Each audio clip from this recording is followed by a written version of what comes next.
This is a podcast about one woman's mission to help entrepreneurs and business owners write better business books. Each week, we tackle your writing excuses, because there are excuses too, and help you beat the blank page of doom so that you can write the book that'll grow your life and your business. Now here's your host, Vicky Fraser. Hello and welcome to the 1000 Authors Show. I'm Vicky Fraser, and today I am talking to Jill Robinson from Organic Pilates, and we are going to be talking about something that's really important to me, namely women's health, particularly peri and postmenopausal women, because, well, we're all heading that way eventually, with a bit of luck. I'm heading in that direction because I am now, 40. And so it was really cool. Recording this after I spoke to Jill, we spent a lot of time laughing. It's a hilarious interview. We talk about orgasms, we talk about not farting, we talk about incontinence, and we talk about testicles to spectacles. And I was about to say, so if any of those things make you feel uncomfortable, then you can turn off. But actually, no, if any of those things make you feel uncomfortable, you should bloody well listen to this episode, because we don't talk about this stuff. And I touched on this a little bit when Jill and I were talking, but one of the things that actually gives me the rage is that I was like 40 years old before I could say the word period without feeling embarrassed about it. How shit is that? And that is the level of, I think it's better for girls and boys nowadays than it was when I was young. But I carry this kind of low-level seething rage about the lack of information that I was provided with as a child. And the lack of information that we're provided with about what happens to our bodies when we get older is equally enraging. And so this is what Jill does. This is the work that she does. And I was talking to her about the book that she's written, or both books that she's written. And so that's why I had her on the show. And I really hope you enjoy it. I hope you enjoy giggling with us. I hope you enjoy the exercises that we get you to do. And Jo will be back next week. Hey, Jill, welcome to the 1000 Authors Show podcast. And I feel like I should just say that we've just spent the last 4 minutes talking about the magical powers of lipstick. We totally have, because I was just being au naturel, and then Vicky came on looking glamorous. I forgot that you record this for YouTube, so lipstick was required, and it's actually transformed my life. Like, I've just put the lipstick on, I feel like a whole new woman. Yes. And Jill just said that I came on looking really glamorous, but actually what I have done is come on behind the Zoom filters, also with some lipstick, because I feel like my lips just disappear into my face otherwise, my pasty face. So yeah, we both now are wearing lipstick. If you are not watching the YouTube version of this, we look awesome, and you should totally check us out. Totally, because this is like what working from home looks like now. Bit of lippy. We've probably both got our pajama bottoms on underneath these desks. I've got my bright pink jogging bottoms on, and my friend Dan, he donated his jumpers to me, so I'm wearing a man's jumper as well. Yay! So that's my level of glam today. Anything goes. Right. Anyway, back to the topic at hand, which is Jill Robinson's book. But before we come to that, do you want to tell us a little bit about what you do, Jill? So I'm Jill. And, I was just doing a little dance there for the listeners who couldn't see while you were doing that introduction. I'm Jill. I'm a Pilates and bar and holistic life coach, which sounds a bit woo, but it's not actually. It's all science-based and, lifestyle, all the things that we know we should be doing, but probably don't do. So I have my own Pilates studio in County Durham, as you can probably tell by my accent. I'm from the north. And so I've been teaching now for about 5 years since I left the day job. I used to be a statistician for the government. So a bit of a transformation for me, but I've spent the last 5 years really delving into women's health, in particular, hormonal health, women's strength training, fitness, all things, nutrition, everything, the whole health gamut, really. And this is totally awesome, because I am all about feminism and empowering women and all of the rest of it. And so I absolutely love that's your focus. And I especially love that your focus is on, let's say, slightly more mature women, because what did you call them? This invisible women, forgotten women. The invisible women, yes. Midlife women, when you hit it can happen, perimenopause can happen up to 10 years before menopause. And actual menopause, the average age for a woman to Hit menopause is about 52. So anytime from your early 40s onwards, you can start feeling some of the changes in your hormonal landscape. And yeah, so I think what a lot of my clients have said, that they get to their mid 40s and they're feeling good, and then suddenly they start becoming invisible in society, invisible. People overlook them in shops, and it's all that kind of, you feel like you're kind of going grayer in hair and everything else, and it doesn't have to be like that. Well, no, it does not have to be like that. And this is part of the reason why I love it, because it made me, what you just described then, made me think about the beige phenomenon. And I don't know if you know what I mean by that, but like the little old ladies who just seem to wear beige and they just fade into the background. It's like, why do they do that? It's just like beige is, yeah. I think people just become beige. And have you ever looked at a photograph? Like, I was just looking at some photographs of my gran, who I thought was like ancient when I was like 2 or 3 years old. But didn't they dress like old women back in the day? Like nowadays, like, I don't think I dress any different to how I did when I was in my 20s now. But like, my gran would have been my age when I was thinking she was like ancient, but she dressed like an old woman. And we don't do that anymore. No, and we don't have to do that. And this is one of my, like, people who say dress your age, and it makes me want to like punch them in the face, because it's like, I will, like, if I'm 55, if I'm like 90 and I want to wear a miniskirt, I damn well will. It's like, exactly. If you don't want to look at it, then A, fuck you, and B, look somewhere else. Yeah, I totally agree. And like those, you don't have to do that. You don't have to lose your muscle tone. I mean, look at me. I've got au naturel grey hair, You just got to rock your it. Hair. Yeah, we were talking about hair, and I was like, I love your hair. It looks so amazing. And it's not grey anyway, it's silver. Yes, it's silver. Like a halo. I can sometimes make it blue if I wash it with blue shampoo, so I look like I've got a blue rinse. Well, as you know, my natural hair colour is blue, so yeah, of course, like a Smurf. I am part of Smurf, yeah. Okay, so your focus then is on perimenopausal and menopausal women, which is awesome. Can you talk a bit about why that's your focus? What led you to decide to work with women of that age? Yeah, well, of course, I'm heading towards that age myself, so I have a vested interest in this. And all of the women that I train are peri to post-menopausal women. And a lot of the times that they were coming to me going, I feel like sort of tired all the time. I can't think.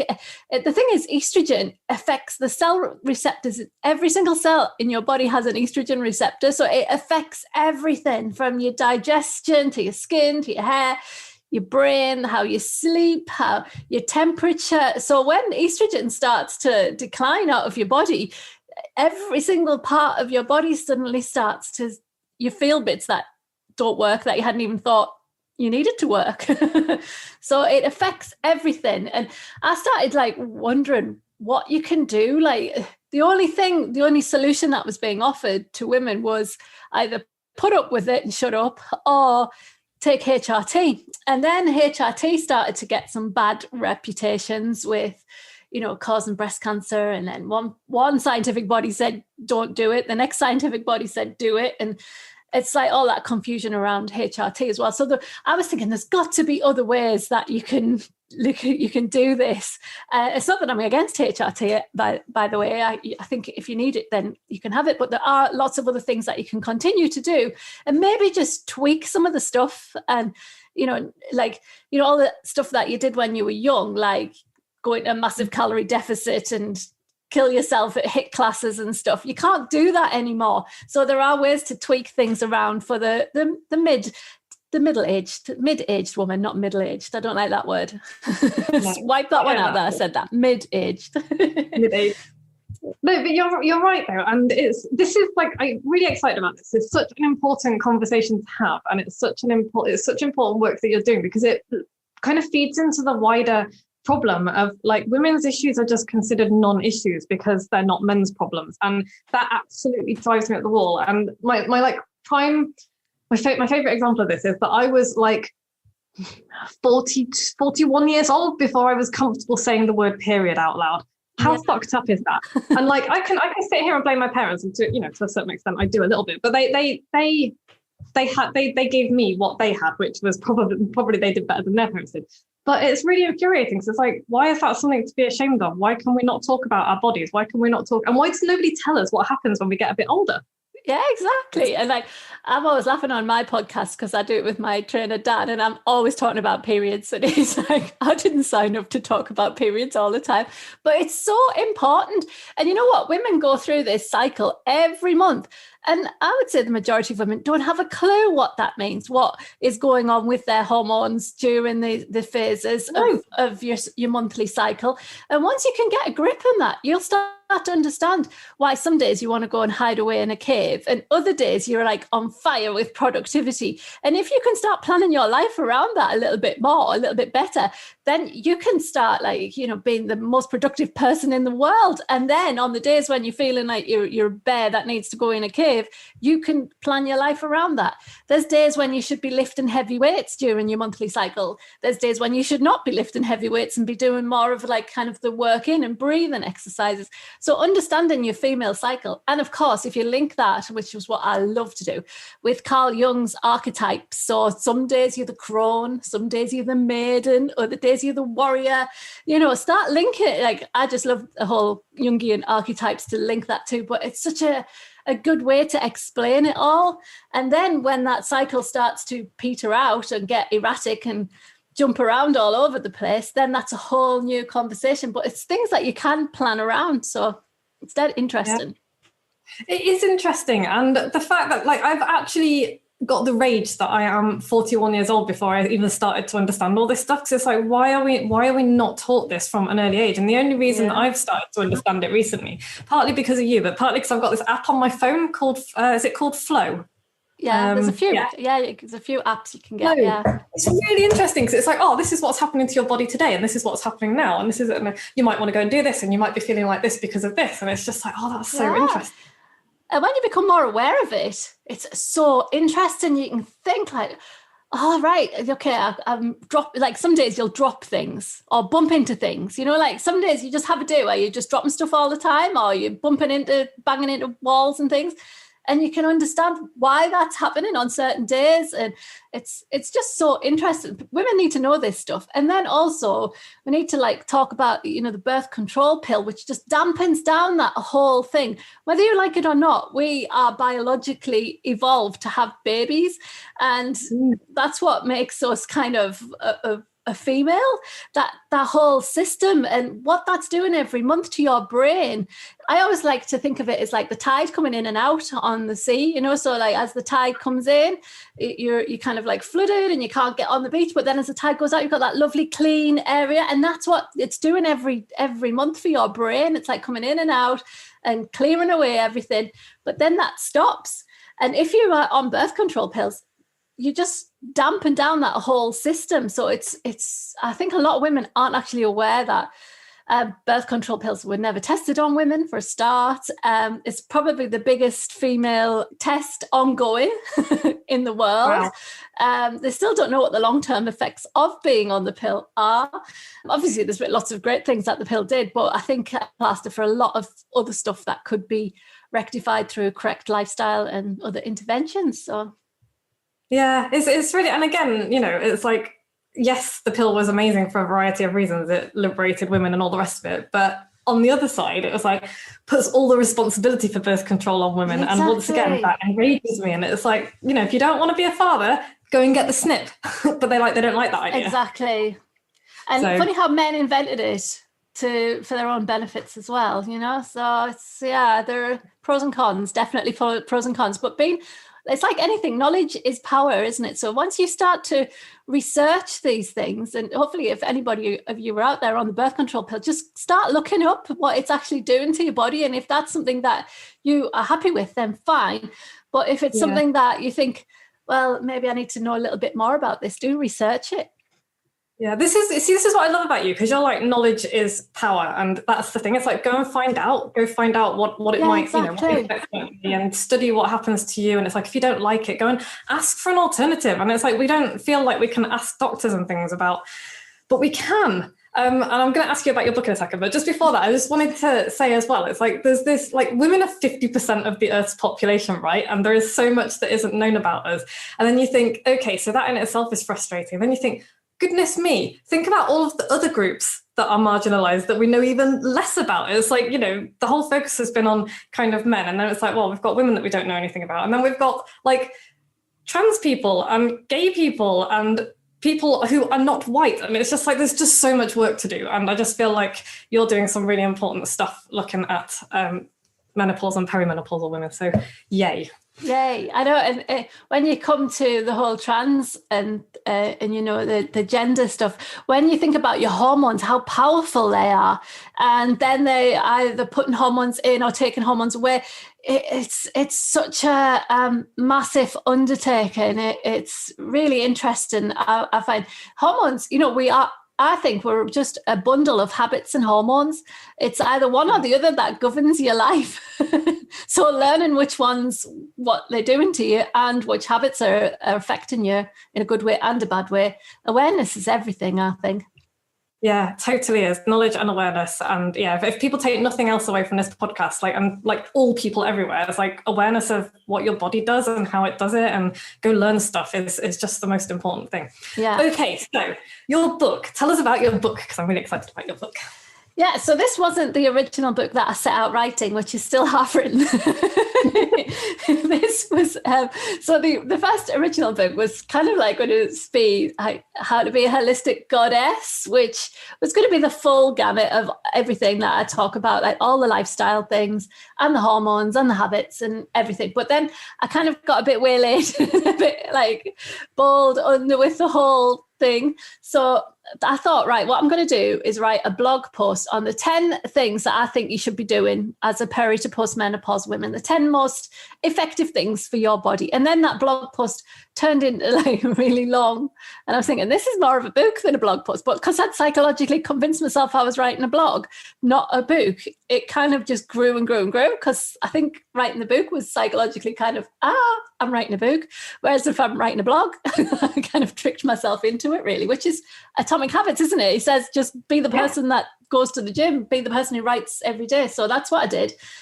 And so I thought of the 10 most important things that you should be doing as a woman, and wrote those and wrote a chapter on each one of those things.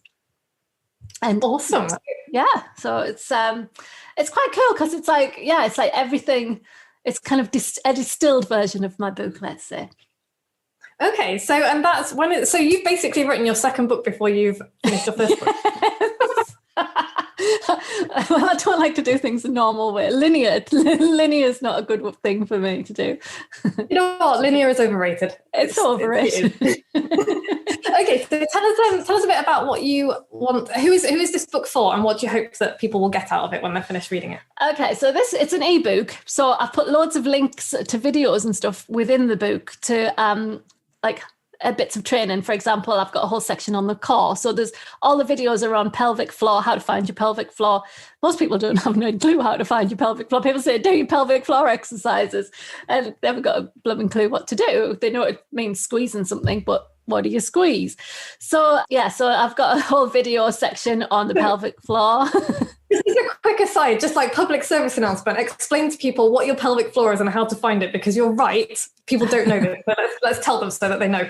Okay, can I go on a pelvic floor rant now as well? Yeah, a little rant. Yeah. So the NHS spends about 1% of its budget on incontinence, which is like, if you think, massive, it's like billions of pounds, and mostly it's because of they're just giving people pads. Though, have you seen those Turner Lady ads as well? Like, we're not wetting ourselves in the gym when we're doing squats and stuff, right? Really, women should not be wetting themselves when you cough, sneeze, or laugh. It is muscular. You can do stuff to help stop that happening. So finding your pelvic floor. So if you were just sitting up straight on your chair, imagine, well, do it now, Vicky, listeners. So you sit up straight on the chair. Just imagine you're just pulling your undercarriage up off the chair. See if you can just lift it. If you're sitting on a Swiss ball, even better, because you can really feel it on a Swiss ball. So you just need to sit up nice and tall, get good posture, shoulders over hips, tummy in, and then just take a deep breath in, because it's linked to your breath. And as you exhale, just see if you can just draw up gently. Like it's like lifting your undercarriage basically off the chair. That whole structure, and it's not squeezing your butt, because when you squeeze your butt, you'll just lift up. Those are your big glute muscles. It's the kind of the internal muscles. So that is that structure underneath there. It's like a hammock. It hangs from the pubic bone round to the coccyx and the sit bone. So it's like a hammock, and it's really important. And you certainly know about it if it gets weak. And as estrogen, I talk really fast, don't I? I need to like slow down. As estrogen declines in your body, your joints and your muscles become more lax. So a lot of women start to suffer from incontinence, stress incontinence it is, when you cough, sneeze, laugh. It's that downward pressure onto the pelvic floor and the bladder that creates that. But the more you train it, it's like any muscle, the stronger it'll get. Okay, so because the way that's really helpful, thank you, and hopefully that will help people, because obviously when I'm teaching stretch classes and things, one of the things are like, oh, squeeze your glutes, squeeze that, like pull your abs in. And one of the ways that I use to describe to people, because when people say, oh, I don't know what my pelvic floor is, and then I'm like, oh, why? But I say, imagine that you're trying to stop yourself weeing midstream. Is that a good explanation as well? Yeah, or is it more? Is there more to it? There's more to it than that. That's what they used to say back in the day when women had just had babies. It was like that, stop yourself mid-flow. You can do that once or twice just to find out where the front muscle is. So that's the front muscle. There's another two behind it. But don't do that regularly, because don't do that as an exercise, because loads of people were getting bladder infections and stuff. So yeah, so it is. So you can do that. That's a front muscle. Then you've got the back passage muscle. So can I say sphincter on your podcast? So you can say anything you like on this podcast. I love it. You're like my podcast. Anything goes. So you've got your back passage muscle, your sphincter. So that muscle, like if you're trying not to break wind, so that's part of your pelvic floor muscle. That's actually the strongest. That's where the concentration of the muscles are in that muscle. In that muscle, but a lot of people think it's just squeezing their butt, and you can see them lifting up off the floor. So it's that back passage muscle. Then there's the vaginal wall muscle. So you've got to think about those coming together and then pulling up towards your belly button, a bit like an elevator door closing and then lifting up. So there's those three muscles. There's the front passage muscle, the one like where you stop yourself mid-floor. There's the vaginal wall muscles where we're drawing together and pulling up. And then there's the back passage sphincter muscles where you kind of close and just pulling up. Do you want to have a go? Shall we try all three? Well, I was just about to ask a question, actually. Yes, I think we should try all three. But it's like, does that mean that more orgasms is good for your pelvic floor? Yes. And in fact, the stronger your pelvic floor, the stronger your orgasms as well. So it's a win-win situation. Win-win all round. But yeah, let's do this expo. Okay, so it's linked to your breath as well. So when you breathe out, that's closely linked to your pelvic floor as well, because it's a natural progression where as you breathe out, and I'll just get this right, the diaphragm lifts to push the oxygen out of your lungs, and the diaphragm's connected to the pelvic floor, so it'll pull up. So sit nice and tall, shoulders back and down, chin in, long spine, right onto the sit bones that you're sitting onto. We're going to take a deep breath in through the nose, and then slowly push out through the mouth as you draw up. 1, 2, 3 muscles all together. Hold it for a couple of seconds and then release. Do you get them? Ooh. Yeah. Now, another little cunning trick is if you've got your feet on the floor, because your feet and your pelvic floor are very closely connected, because you may be surprised to know that we weren't born with shoes on.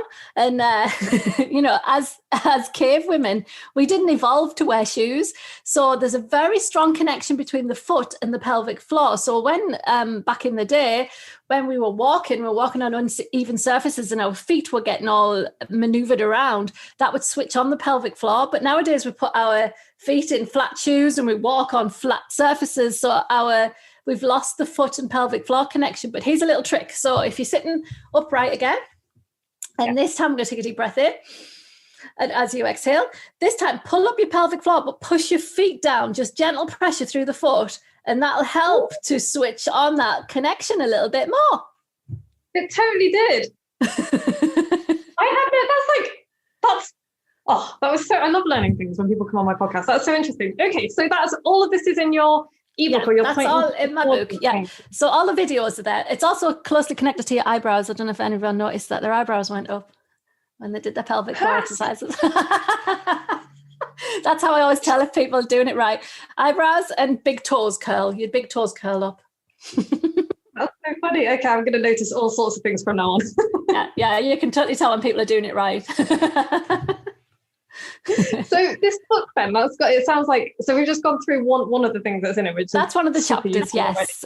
So what else? I mean, I'm not going to get you to go through the whole book. People can go and buy your book, and they should buy your book. But what are you hoping, why is it out there? What are you hoping it will do for women? Right, so men? One of the things around that I talk about in my book is mindset, because mindset is huge when you're going through these kind of, firstly, the women who I'm targeting are usually called the sandwich generation. And that means that we're normally working full time. We've got kids who depend on us. And we've also got the other end. Our parents are getting older and require more. And we're also the generation who volunteers more for anything else, as well as do the lion's share of the housework and all of that kind of headspace around your kids and management of the kids. I read somewhere a really good explanation of it, like that we're kind of the CEO, the top manager, you know, that overarching thing. Yeah. Like your husbands will help you, but they don't have that kind of overview, that strategic overview of how things are working, you know, so it's really interesting. Anyway, so with the sandwich generation, so we've got a lot on our plate. So usually the health of yourself, self-care is it comes last. And it's particularly bad because we're going through all of these bodily changes that you're either ignoring and just hoping that they're going to go away, and they're not, or you just don't have any time. You just want to take a quick pill and they'll be gone. But that's not going to happen. So this book was just kind of like the 10 quick things that you can do every day that can fit into your life. And that's the most important thing, fitting stuff into your life. I'm not recommending that you meditate for 2 hours every morning and then go and lift weights for an hour in the gym, followed by, you know, smoothies of kale. And it's like, that is just not going to happen. You want stuff that you can just do. And if you could even do 2 of the things, the 2 of the chapters, let's say, you would feel benefits from them. Like drink enough water and get enough sleep are like 2 massive ones I could just think of, you know, to do. Yeah, I have to force myself to drink water, which is bizarre because I love drinking water, but I just forget. It's just like you just forget. So yeah, exactly. Right, I love the sound of your book. I'm really excited about it. And we're actually running out of time. I could talk to you forever about this, so we're going to have to come back and talk about books again. Yes. But before we go, have a couple more questions. First of all, when is your book available? Where can people get it from? And do you want to wave it? Like I say, I can wave it around here. It's available right now. It's on my website.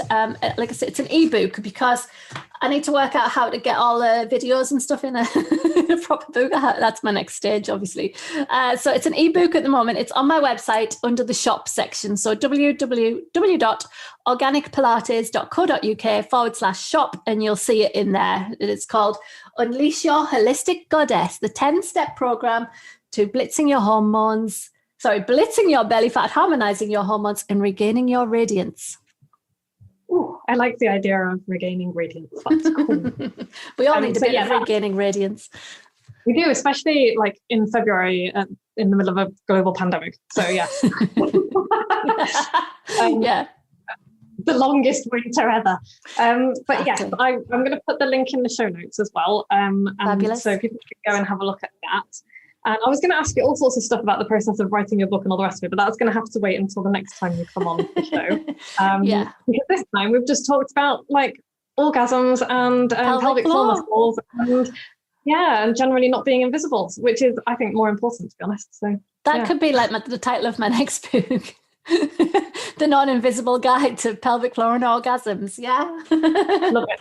And you know what? Yeah, do it, because that will get, it's a good book title. It'll get you noticed, and it's very descriptive. But I'm going to stop babbling, and I'm going to be like, Jill, this has been an absolute delight. Thank you so much. You're very welcome. It's really lovely. You're doing really important stuff. And so I thoroughly recommend that, like literally anybody, but especially peri and menopausal and postmenopausal women, come and have a look at what you're doing at Organic Pilates, because it's just really important. And everything you do is fun. Like every time we've met in person or online, you just make me smile. And I think that in itself is super important. And also, where's your podcast? Where can people check out your podcast? Oh yeah, my podcast is called the Small Business Whole Health Podcast, and it's on iTunes, Spotify, all of those things. And can I just mention my menopausal course as well, which is starting on the 1st of March. So if you read the book, you might want a little help with all the other stuff as well. So I'm running a 4-week program. It's called Menopower. And basically, you're going to get unlimited access to all of my classes, so my Pilates and strength training classes, as well as I'm going to do some live trainings on hormones, this female cycle, like what we've just talking about, the archetypes, also bone health, brain health, gut health, all of that kind of stuff that starts to change as you get older. But it's massively more important than how you look in a bikini. So, as well as that. As well as that. But this is a whole other rabbit that I could go on. It's like, is your body bikini ready? It's like, yes, I can put a fucking bikini on. Therefore it's ready. I have a body, I have a bikini. Therefore, I'm bikini ready. Yeah, exactly. And I think all of the stuff that you do and it's all about feeling confident in what you're wearing, isn't it? And all the stuff that you will give you that, will help you to build that confidence anyway, because you will start to look better and, more importantly, feel better if you are doing all of this good stuff for your body. So. Exactly. And it's not just about looking good in a bikini. It's actually, can your bones actually hold you up? Have you got muscle strength to be able to carry your shopping? Whatever. Just make your life easier. No, it's not all about what you look like. It's about how you're feeling. Yeah. 100%. And I think that is the perfect notes to end this interview on. So, Jill, thank you so much. You're very can't wait welcome. to talk to you again soon. And I will be back same time next week. Bye. Thanks so much, Jill. That was such a great interview. I haven't giggled that much for ages. I really hope that you enjoyed listening to it, dear listener. Joe will be back same time next week. If you enjoyed this podcast, please go to iTunes or wherever you get your podcasts from and give us a rating, 5 stars. And subscribe if you haven't already. If you think that somebody else that you know would like this podcast, send them to moxiebooks.co.uk/podcast. The links to Jill's website are below. And the link to her podcast is below as well. So you should totally go and check those out. And in the meantime, I have 3 spots open for my VIP creative book coaching program at the moment, which is moxiebooks.co.uk/creative-book-coaching.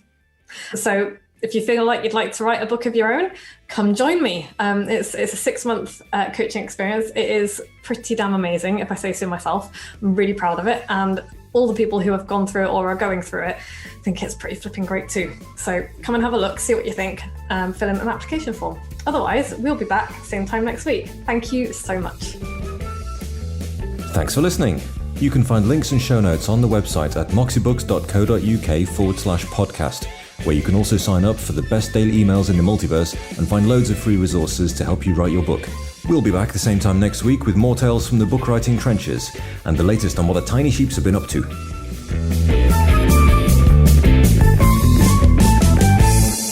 an addendum. We absolutely can do an addendum. Okay, so this is going to go out just after the credits because I like to be hilarious. But just after we stopped recording, Jill pointed out that men have pelvic floors too. So Jill, just very quickly, why is it important that they keep up with their pelvic floors?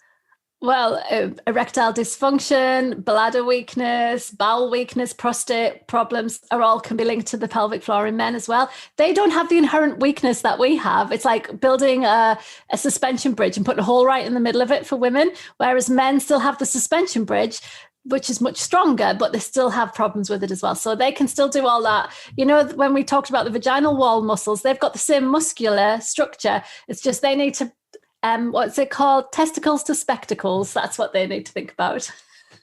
Testicles to spectacles. Do you know what? I'm really tempted to call this podcast episode Testicles to Spectacles. I love it.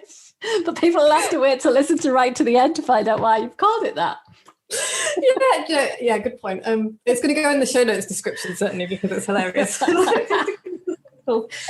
and on that note, this really is the end of this episode.